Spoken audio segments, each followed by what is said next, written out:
जय श्री कृष्ण मित्रों। एक बार भगवान श्री कृष्ण द्वारिका नगरी में विश्राम कर रहे थे। तभी वहां देवी लक्ष्मणा भगवान श्री कृष्ण के समीप आकर बैठ जाती है और उनसे कहती है, हे प्रभु, आप मुझे कोई कथा सुनाइए। तभी भगवान कृष्ण कहते हैं, देवी लक्ष्मणा, आज हम तुम्हें तुलसी के जन्म की कथा सुनाने जा रहे हैं और तुलसी की पूजा करने से मनुष्य को किस फल की प्राप्ति होती है, वह सब आज इस कथा के माध्यम से आपको बताएंगे। मित्रों, आप सभी बंधु इस कथा को पूरा सुनना। इसे सुनने मात्र से ही आपके सारे पाप मिट जाएंगे। चलिए कथा प्रारंभ करते हैं। कहते हैं कि तुलसी ने पूर्व जन्म में राक्षस कुल में वृंदा नाम की लड़की के रूप में जन्म लिया था।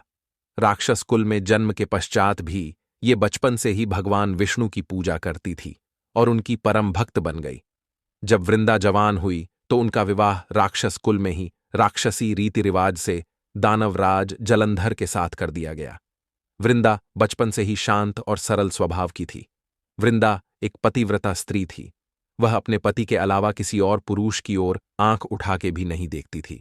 वह सदा अपने पति की सेवा करती और उसकी आज्ञा का पालन करती। एक बार देवताओं और दानवों के मध्य युद्ध छिड़ गया। इस युद्ध में जालंधर भी भाग लेने के लिए जाने लगा तो वृंदा ने कहा, हे स्वामी, आप युद्ध पर जा रहे हैं। आप जब तक युद्ध में रहेंगे मैं आपकी जीत के लिए पूजा करूंगी और जब तक आपकी जीत नहीं हो जाएगी मैं पूजा अनुष्ठान करती रहूंगी। मैं आपसे यह संकल्प लेती हूं और यह संकल्प कभी नहीं छोड़ूंगी। फिर जालंधर ने वृंदा को गले से लगाया और फिर युद्ध के लिए घर से निकल पड़ा और वृंदा पूजा अनुष्ठान का संकल्प लेकर पूजा करने के लिए बैठ गई। वृंदा के पूजा पाठ के प्रभाव के कारण देवता भी जलंधर को पराजित नहीं कर सके। जब सारे देवता हारने लगे तो उन्हें भय लगने लगा, तो वे सब सोचने लगे, क्या किया जाए। अब तो भगवान विष्णु जी ही इस दानवराज जालंधर से रक्षा करेंगे। उसके बाद इंद्रदेव सभी देवताओं सहित भगवान विष्णु के पास मदद के लिए पहुंच गए। इंद्रदेव बोले, प्रभु मदद कीजिए, उस दानवराज जालंधर से रक्षा कीजिए। तभी भगवान विष्णु मुस्कुराकर बोले, हे देवराज इंद्र, तुम जालंधर को पराजित इसलिए नहीं कर पाए क्योंकि घर पर वृंदा पूजा अनुष्ठान कर रही है। फिर भगवान बोले, वृंदा मेरी परम भक्त है, मैं उससे छल भी नहीं कर सकता। इस बात को सुनने के बाद सभी देवता एक साथ बोले कि हे प्रभु, कोई दूसरा उपाय हो तो बताएं, लेकिन हमारी मदद जरूर करें। इतना सुनने के बाद भगवान विष्णु ने जलंधर का रूप धरा और वृंदा के पास महल में पहुंच गए।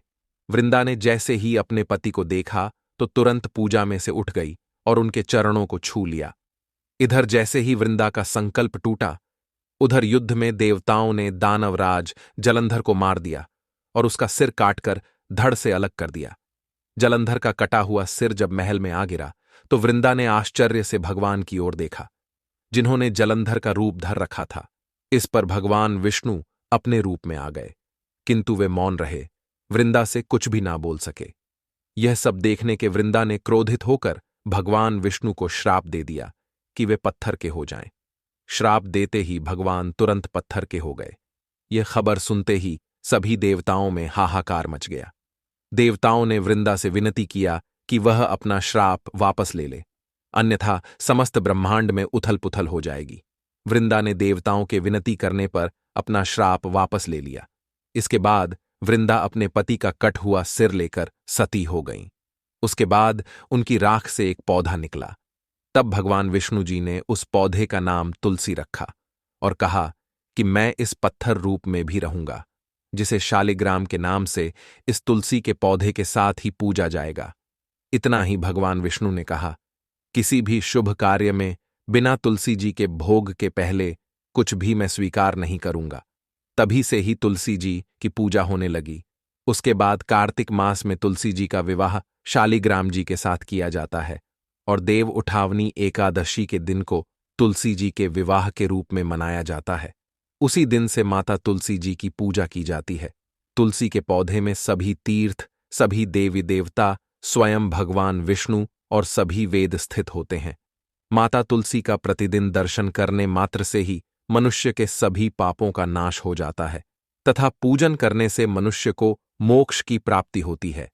और जब मनुष्य की मृत्यु होती है तो उसके श्राद्ध कर्म में तुलसी जी का अत्यंत महत्व है। माता तुलसी के पत्र से पूजा करने से व्रत, यज्ञ, जप, हवन करने का पुण्य प्राप्त होता है। हिंदू धर्म में तुलसी के पौधे का महत्व सबसे अधिक है। इस अलौकिक ब्रह्मांड में सबसे पहले तुलसी जी की पूजा लक्ष्मीपति भगवान विष्णु जी ने की थी। भगवान कृष्ण कहते हैं, जिस प्रकार से ब्राह्मलोक में ब्रह्मा जी का इंद्रलोक में, इंद्र को कैलाश पर भोलेनाथ और माता पार्वती को ऐश्वर्य की प्राप्ति है, उसी प्रकार से पृथ्वी लोक में तुलसी के कारण ही पवित्रता प्राप्त है, क्योंकि माता तुलसी स्वयं देवी लक्ष्मी का अवतार मानी जाती हैं। भगवान कृष्ण कहते हैं, पृथ्वी लोक पर जिस स्थान, जिस भी मनुष्य के घर में तुलसी का पौधा होगा, उस घर में कभी धन धान्य समृद्धि की कमी नहीं होगी और उस घर में कभी बुराई का वास नहीं होगा और घर में नकारात्मक ऊर्जा कभी नहीं आएगी। जिस घर में तुलसी का पेड़ होता है वह घर अत्यंत पवित्र होगा। इसी कारण से हमें हमारे घर में तुलसी का पौधा अवश्य ही लगाना चाहिए। जन्म की कथा सुनने के बाद देवी लक्ष्मणा बोली, प्रभु, हमने पृथ्वीलोक पर कुछ मनुष्य को देखा, वे तुलसी के पेड़ में जल देते हैं और कुछ मनुष्य तुलसी के पौधे का अपमान करते हैं। देवी लक्ष्मणा कहती है, हे स्वामी, आप हमें बताइए कि प्रतिदिन जल अर्पित करने से मनुष्य को क्या फल मिलता है और प्रातःकाल स्नान करके सूर्योदय से पहले तुलसी के पेड़ में पानी देने से हमें किस फल की प्राप्ति होती है और तुलसी को जल अर्पित करते समय कौन से मंत्र का उच्चारण करना चाहिए? कृपया आप मुझे विस्तार से बताइए। भगवान श्री कृष्ण कहते हैं, हे देवी, यह प्रश्न आपका ही नहीं अपितु समस्त संसार के कल्याण के लिए पूछा गया प्रश्न है। तुम्हारे इस प्रश्न का उत्तर देने से पूर्व मैं तुम्हें एक प्राचीन काल में घटित हुई एक घटना सुनाता हूं, जिसे सुनने के बाद आपके सभी प्रश्नों के उत्तर मिल जाएंगे। प्रतिदिन सुबह तुलसी के पेड़ को जल देने से जो फल मिलता है, उसी का वर्णन मैं इस कथा में करूंगा। इसीलिए तुम इस कथा को ध्यानपूर्वक सुनना। इस कथा को जो भी मनुष्य पूरी सुनेगा उसे पुण्य प्राप्त होता है और उसे उसके द्वारा किए हुए पापों से भी मुक्ति मिलती है। तभी देवी लक्ष्मणा कहती है, हे प्रभु, आपके मुख से यह कथा सुनकर मैं धन्य हो जाऊंगी। कृपया आप इस कथा को मुझसे सुनाइए। तब भगवान श्री कृष्ण देवी लक्ष्मणा को वह कथा सुनाना प्रारंभ करते हैं। भगवान श्री कृष्ण कहते हैं, हे देवी, प्राचीन समय में मध्य देश नाम का एक राज्य था। वहां एक अत्यंत सुंदर नगर बसा हुआ था। उसी नगर में जयमनीय नाम के एक ज्ञानी ब्राह्मण निवास करते थे। वे अत्यंत गुणवान, चरित्रवान, धर्म कार्य करने वाले तथा वेदों के मार्ग पर चलने वाले थे। उन्होंने समस्त पुराणों और वेदों का अध्ययन किया हुआ था। वे शास्त्र विद्या में भी निपुण थे। उस नगर में ब्राह्मण को बहुत ही इज्जत और सम्मान मिलता था, किंतु उसकी पत्नी को लोग तनिक भी पसंद नहीं करते थे। नगरवासी उसे दुराचारी कहकर पुकारते थे। क्यों? कि ब्राह्मण की पत्नी के कर्म ही उसके नाम के अनुसार थे। वह सदैव ही अपने पति को अपमानित करती थी, सदैव अपने पति के लिए अपशब्द बोलती और ब्राह्मण को दुख देती थी। पति के लिए कभी भोजन नहीं बनाती थी। कोई भी व्यक्ति उसके घर पर आता तो वह उन्हें गाली देती और अपमानित करके भगा दिया करती थी और स्वयं काम वासना के भाव से उन्मत्त होकर रोजाना अन्य व्यभिचारिणी स्त्रियों के साथ इधर उधर घुमा करती थी। वह अपने पति से थोड़ा भी प्रेम नहीं करती थी और अन्य पुरुषों के सामने अपने ब्राह्मण पति की बेइज्जती किया करती थी। उसका मन पति को छोड़कर पराये पुरुषों में लगा रहता था।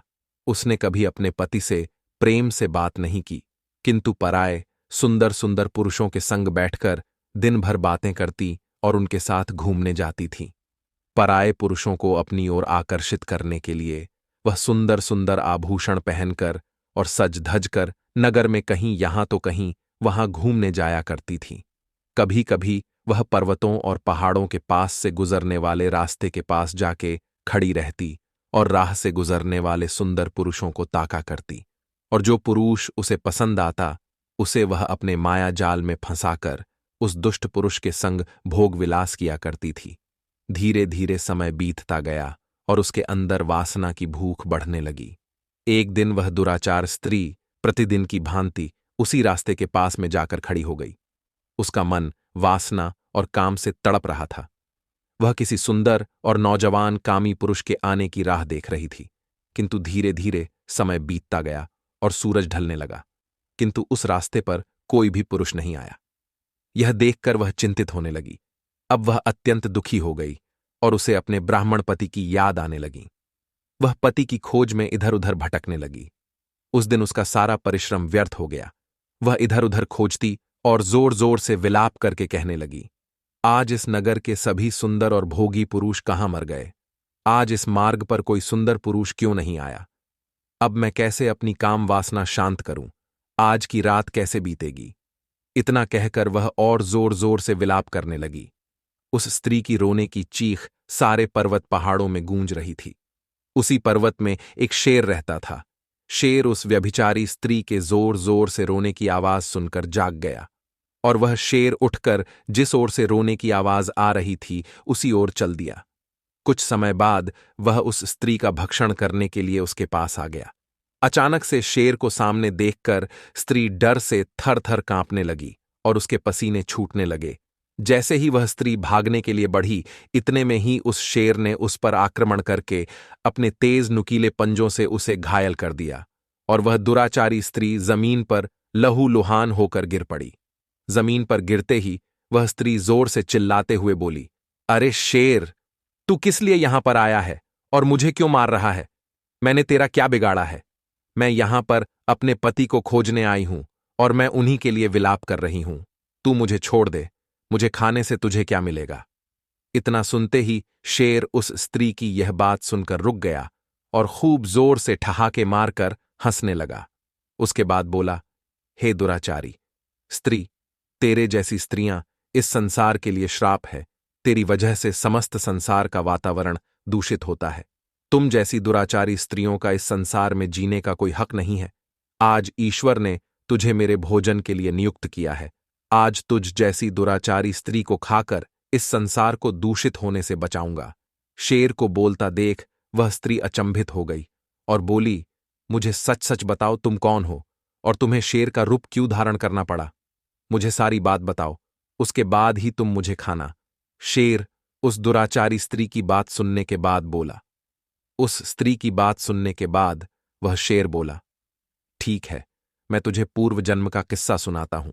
किस कर्म के कारण से मुझे शेर का जन्म मिला। पूर्व काल की बात है। सिंधु नामक एक नदी थी। उस नदी के पास एक छोटी सी नगरी थी। उस नगरी में मैंने एक ब्राह्मण परिवार में जन्म लिया था। जब मैं समय के साथ बड़ा हुआ तो मेरे पिता ने मुझे गुरुकुल भेजकर मेरी शिक्षा दीक्षा कराई और मुझे पूजा पाठ करने का ज्ञान प्राप्त हुआ। किंतु मेरी संगति बुरे लोगों के साथ हो गई और मैं व्यभिचारी बनता गया। धीरे धीरे मैं बुरे लोगों के लिए नदी किनारे बैठकर यज्ञ आदि कार्य करने लगा। मैंने अपने पूर्व जन्म में अनेक पापियों के लिए यज्ञ किए। उन पापी मनुष्यों के घर का भोजन किया। यह सब कार्य मैंने धन के लोभ में किया। उनके द्वारा दिए जाने वाले सभी दान हम स्वीकार कर लेते थे। जिन वस्तुओं का दान ब्राह्मण को नहीं लेना चाहिए, उन वस्तुओं का दान भी मैंने ग्रहण किया। दक्षिणा लेने के बहाने दूसरों से धन लेता था। धीरे धीरे यह पाप मैं और अधिक करने लगा। धीरे धीरे मेरी उम्र बीतती गई और मैं बूढ़ा हो गया। उसके बाद भी मेरी दान लेने की आदत नहीं गई। मैं अन्य ढोंगी और कपटी ब्राह्मणों के साथ मिलकर नदी किनारे यज्ञ करता और लोगों से दान लेता रहा। प्रतिदिन की भांति हम गलत मंत्रों का उच्चारण करके बिना किसी विधि विधान के पूजा पाठ और यज्ञ किया। उसके बाद दान में बहुत सारा धन ले लिया। तभी वहां पे अचानक से उसी स्थान पर एक जहरीले सांप ने मेरे पैर में डस लिया और उसके डसते मैं मूर्छित होकर जमीन पर गिर पड़ा और गिरते ही मेरे शरीर से मेरे प्राण निकल गए। फिर यमराज के दूत उस स्थान पर प्रकट हुआ और मुझे यमलोक लेके गया। जब मुझे यमराज के सामने लाया गया तो यमराज ने चित्रगुप्त से कहा, इस ब्राह्मण का लेखा जोखा निकालो। उसके बाद चित्रगुप्त ब्राह्मण का लेखा जोखा पढ़ने लगे। कहने लगे, हे धर्मराज, इस ब्राह्मण ने घोर पाप किए हैं। इसने दूसरों से झूठ बोलकर दान लिया है। इसने उन गरीब और भले मनुष्यों के घर में पूजा पाठ बिना विधि विधान से किया और उन्हें पाप लगने का डर दिखाकर दान में बहुत सारा धन लिया है। और इसने झूठे मंत्र बोलकर हमारे आराध्य भगवान का भी अपमान किया है। इसीलिए यह पापी ब्राह्मण केवल नरक जाने के ही योग्य है। फिर यमराज ने अपने दूतों को आदेश दिया कि जाओ, इस पापी ब्राह्मण को गरम तेल की कड़ाही में डाल दो। दूतों ने मुझे कड़ाही में डाल दिया। कई वर्षों तक नरक की सजा भोगने के बाद मुझे धर्मराज ने कहा, तुम पृथ्वीलोक पर जाओ और दुराचारी स्त्रियों का भक्षण करो। उसके बाद मुझे शेर का शरीर प्राप्त हुआ और मैं इस जंगल में निवास करने लगा। मैं अपने पूर्व जन्म की कहानी बताने के बाद शेर ने कहा, मैं दुराचारी और पापी स्त्रियों का ही भक्षण करता हूं ताकि मुझे पाप से मुक्ति मिल जाए। तुझे देखने के बाद मुझे ऐसा प्रतीत होता है कि तू एक दुराचारी भोग विलास करने वाली स्त्री है। अपने पति को छोड़कर तू इस वन में अन्य पुरुषों की राह देखती है, उनके साथ भोग विलास करती है। तूने अपने पति का कभी आदर नहीं किया और ना ही तूने कभी अपना पति धर्म निभाया है, इसीलिए आज तू मेरा पेट का निवाला अवश्य बनेगी। इतना कहकर उस बाघ ने अपने नुकीले पंजों से उस स्त्री पर आक्रमण कर दिया और एक ही पल में उसके प्राण हर लिए। फिर उस स्थान पर यमराज के दूत प्रकट हुए और उस स्त्री को अपने साथ लेके यमलोक चले गए और यमराज के सामने खड़ा कर देते हैं। चित्रगुप्त ने उस स्त्री का लेखा जोखा निकाला और यमराज से कहने लगे, प्रभु, इस स्त्री ने तो घोर पाप किया है। इसने पराये पुरुषों के साथ अवैध संबंध बनाया है। इसने कभी भी पतिधर्म का पालन नहीं किया। यह सदैव काम विलासना में लीन रहती थी। इतना सुनने के बाद यमराज क्रोधित होकर दूत से बोलते हैं, इस पापी औरत को ले जाकर अग्निकुंड में डाल दो। इतना सुनकर दूत ने उस स्त्री को अग्नि से भरे हुए कुंड में डाल दिया। कुछ वर्षों बाद उसे दोबारा पृथ्वीलोक पर भेजा गया। पृथ्वीलोक पर उसने एक अमीर सेठ के घर में जन्म लिया। वह फिर से अनेक पाप करने लगी, व्यभिचार करने लगी, अनेक पापी पुरुषों के साथ भोग विलास करने लगी, उनके साथ घूमने जाती। इन सब कुकर्मों और पापों के कारण उसे चर्म रोग हो गया और वह भयानक पीड़ा सहन करने लगी। उसका अंग अंग जलने लगा। एक दिन उसके द्वार पर भिक्षा मांगते हुए एक एक सन्यासी आता है।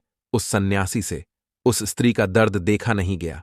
सन्यासी से इस पीड़ा से मुक्ति पाने के लिए उसे उपाय बताते हुए कहते हैं कि हे स्त्री, तुम आंगन में लगे हुए इस पवित्र तुलसी को प्रतिदिन रविवार के दिन को छोड़कर, क्योंकि रविवार के दिन जगत के पालनहार भगवान विष्णु के लिए तुलसी जी निर्जला व्रत रखती हैं, इसलिए रविवार के दिन तुलसी में जल देने से उनका व्रत खंडित हो जाता है।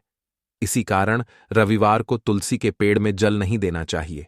उसके बाद सन्यासी महात्मा कहते हैं, तुलसी पर जल अर्पित करते समय तुम्हें यह मंत्र कहना है। मंत्र है ओम सुभद्राय नम। मंत्र का 11 या 21 बार जाप करें। ऐसा करने से माता तुलसी प्रसन्न होकर तुम्हारे पापों को माफ कर देंगी और तुम्हें इस पीड़ा से मुक्ति मिल जाएगी। उस स्त्री ने सन्यासी की बात मानकर प्रतिदिन ब्रह्म मुहूर्त में स्नान करने के बाद जल अर्पित करने लगी। कुछ ही दिनों में वह ठीक हो गई। अब उस स्त्री ने भक्ति का मार्ग पकड़ लिया और सुखी सुखी जीवन व्यतीत करने लगी और उसे उसके द्वारा किए गए पापों से मुक्ति मिल गई। भगवान श्री कृष्ण कहते हैं, हे देवी लक्ष्मणा, इस प्रकार से तुलसी को प्रतिदिन रविवार के दिन को छोड़कर जल अर्पित करने मात्र से मनुष्य अपने किए हुए पापों से मुक्ति पा लेता है। जो मनुष्य पूजा करते समय भगवान पर तुलसी का एक पत्ता भी अगर चढ़ाता है, उसे सभी तीर्थों में नहाने का पुण्य प्राप्त होता है। जो व्यक्ति मृत्यु के समय अपने मुख में तुलसी पत्र रखता है, वह संपूर्ण पापों से मुक्त होकर उसे श्री हरि के चरणों में स्थान की प्राप्ति होती है। मित्रों, इस प्रकार से भगवान श्री कृष्ण ने देवी लक्ष्मणा को इस कथा के माध्यम से तुलसी के पौधे में जल चढ़ाने का महत्व बताया है और इस कथा के माध्यम से हम सबको भी माता तुलसी का महत्व समझाया है। मित्रों, आपको यह कथा अच्छी लगी हो तो कमेंट बॉक्स में जय श्री कृष्ण, जय मां तुलसी जरूर लिखें। साथ ही चैनल को सब्सक्राइब करें। आप सभी का धन्यवाद।